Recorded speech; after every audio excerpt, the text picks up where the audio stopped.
안녕하세요. 상담심리사들의 내 마음 상담소입니다. 제가 최근에 엄청난 일을 해냈어요. 콘서트 티켓 예매를 하는데 정말 많은 연습을 하고 여러 창을 띄워놓고 쾅크를 무슨 해서 일이죠? 저희 엄마가 정말 좋아하는 가수님의 콘서트 티켓팅을 이제 몇 번째 하고 있거든요. 진짜 정말 이게 부모님이 할 수 있는 저희가 수준이 하기도 아닌 힘들잖아요. 맞아요. 저도 정말 힘들었거든요. 근데 진짜 이렇게 우리가 점점 부모님을 도와드려야 하는 일들이 점점 늘어나고 있다고 저는 느끼거든요. 선생님들 어떠세요? 이게 진짜 확실히 이렇게 저희도 나이가 들어가면서 예전엔 자연스럽던 게 이제 안 자연스럽기도 하잖아요. 막 그저께도 운동을 갔는데 20대에 같이 하는 친구가 있는데 그 친구 갑자기 저한테 본인 핸드폰을 이렇게 보여주면서 그냥 보여주는 거예요. 계속 뭐 어쩌라는 거지? 해서 뭐 왜 그랬더니 이게 새로 나온 핸드폰이래요. 뭐 플립 뭐 몇인지도 모르겠어요. 그러니까 전 보고도 그게 뭔지 모르는 거예요.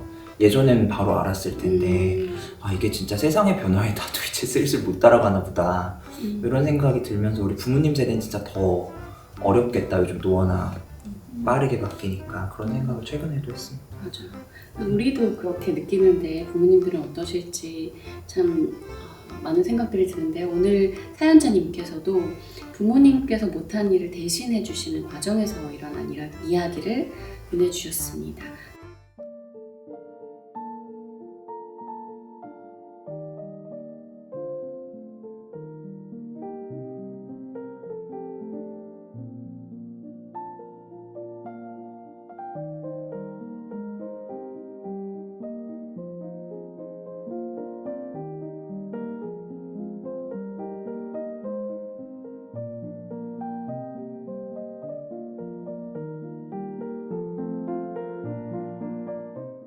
참 쉽지 않은 상황인데 전에 한번 그런 일이 있었어요. 그 회사가 굉장히 많이 모여있는 역이었는데 그 역 인근에 어떤 김밥집이었어요. 저는 간단하게 들러서 밥을 먹으려고 들어갔는데 굉장히 그 이미 오전 근무를 하고 화난 표정의 직장인들이 잔뜩 김밥집을 몰려들고 있었고 그 앞에 어떤 할머니 할아버지가 문을 쳐다보면서 계속 서 계신 거예요. 그래서 왜 안 들어가고 서 계시지? 라고 생각을 하고 들어갔더니 키오스크로만 주문을 받는 거예요.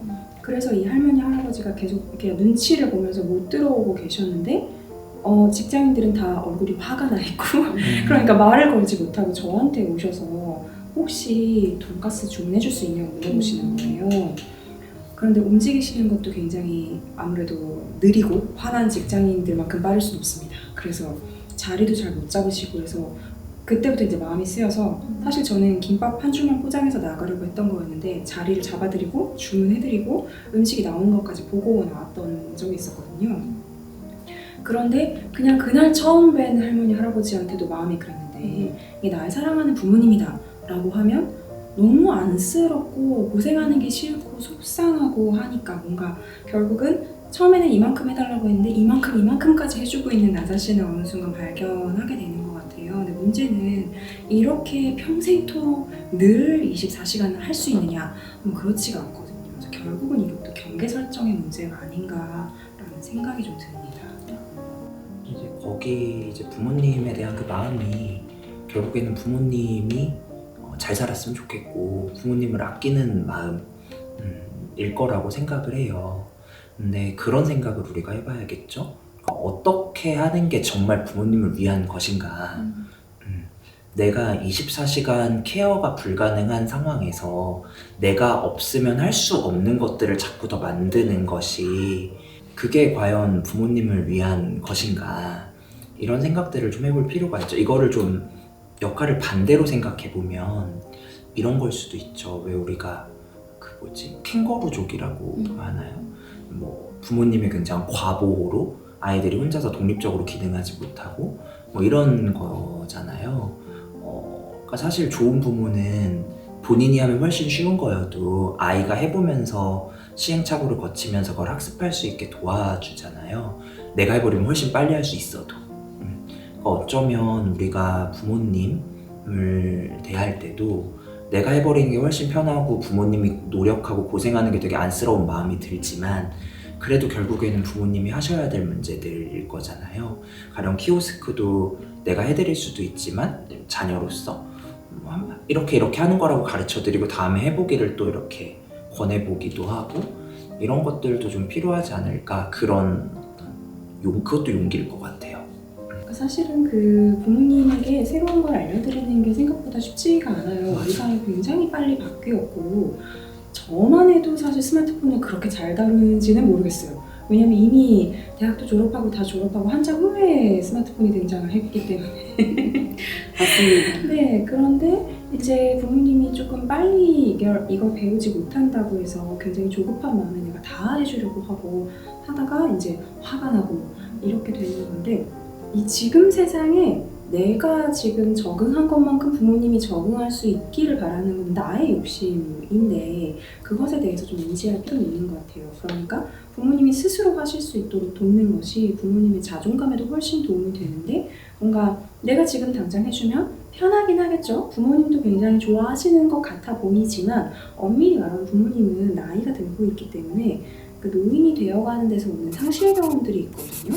은퇴를 하고 굉장히 체력도 예전 같지 않고 많은 것들이 예전 같지가 않은 상황에서 내가 자녀에게 기대서밖에 생활할 수 없네라는 것이 말을 하거나 의식 수준으로 표현하지 않아도 굉장히 그 기반의 공포감이나 무력감이 깔릴 수가 있단 말이에요. 그래서 그런 걸 방지하기 위해서라도 좀 스스로 할 수 있도록 어느 정도 아주 기본적인 건 좀 가르쳐 드리고 약간 해볼 수 있는 시간과 공간을 좀 내어주는 것이 필요할 수 있을 것 같아요.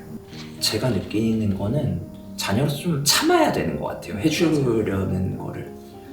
저희 어머니는 저를 물론 아직도 조금은 세상에서 제가 컴퓨터에 대해 제일 잘 아는 사람으로 아시거든요. 예전에 뭐만 있으면 그냥 부르는 거죠. 근데 뭐 저도 이제 모르거든요. 예전에야 잘 알았지. 근데 이제 그래서 언제부턴가 저도 어머님을 이제 훈련시키기 시작했죠. 이거는 내가 할 수 없는 거다. 그래서 불러도 안 가고 사실은 가끔 할 수 있는 거여도 안 가고 뭐 이렇게 죄송하지만 거짓말도 좀 쳤죠. 그래서 그러다 보니까 이제 어느샌가 어머니가 이거 고장나면 애를 부르는 게 아니라 업체를 불러야 되는구나 라는 걸 아시고 업체를 부르시더라고요. 이렇게 하면서 또 어머니가 결국에는 그런 문제가 생겼을 때 대처할 수 있는 능력을 갖게 된 거잖아요. 그러니까 이런 과정들이 좀 필요하지 않을까 싶어요. 네. 그러니까 결국은 그것도 중요한 것 같아요. 이 부모님이 그래 너 못해주니 알았어 하고 실망하거나 그 좌절하는 그걸 내가 견딜 수가 없어서 막 해주게 되는 경우들이 있잖아요. 그런데 어느 정도의 그 뭔가 안 되는 것, 뭔가 좌절이라고 해야 될까요? 실망이라고 해야 될까요? 이런 것들은 모든 관계에서 필요합니다. 약간 딴 얘기지만 예전에 한번 카페에 앉아있다가 뒷테이블에서 하는 이야기를 듣고 정말 깜짝 놀랐던 적이 있었는데요. 뒷테이블에 학부모 모임이었던 것 같아요. 뭔가 여러 명이서 같이 이야기를 하고 계시는데 한 분이 자신의 자녀가 고3 때까지 씻겨주셨다는 거예요.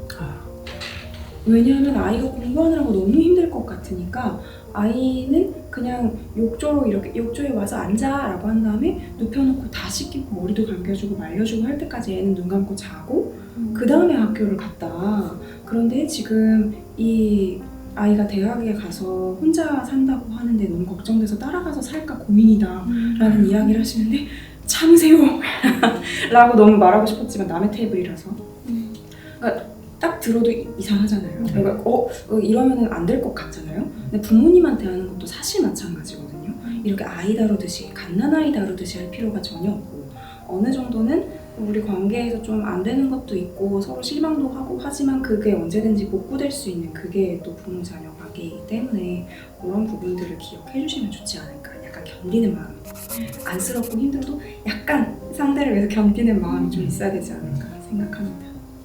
이게 진짜 가족도 하나의 어떤 체계, 쉽게 말하면 기계라고 생각을 해보면 기계에 여러 부품들이 있고 그 부품 하나하나들이 뭔가 기능을 하니까 또 그게 돌아가는 거란 말이죠. 이게 안 좋게 돌아가고 있는 가족이라고 해도 그 안 좋게 돌아가는 거에서 각자 기여하는 게 있는 거죠. 아까 말씀하신 그런 경우라면 어쨌거나 이 아이는 엄마가 계속 씻겨주고 그래서 머리가 감겨지는 걸 계속 하고 있는 거죠. 그러니까 이 어머니 이 체계가 결국 변하려면 뭔가 문제가 생겨야 변한다는 거죠. 지금 겉에서 보기 여긴 문제가 없어요. 깨끗하게 씻고 다니는 거고. 이게 이제 바뀌려면 말씀하신 어머니가 좀 참고 머리 안 감긴 상태로 어디를 가가지고 망신도 좀 당하고 이건 좀 아니다. 그러면 이제 또 이제 처음에는 어머니한테 막 또 원망을 할 수도 있겠죠. 안 감겨줘서 뭐 이런 일이 생기지 않았냐. 그럼 또 이제 여기서 어머니가 잘하셔야겠죠.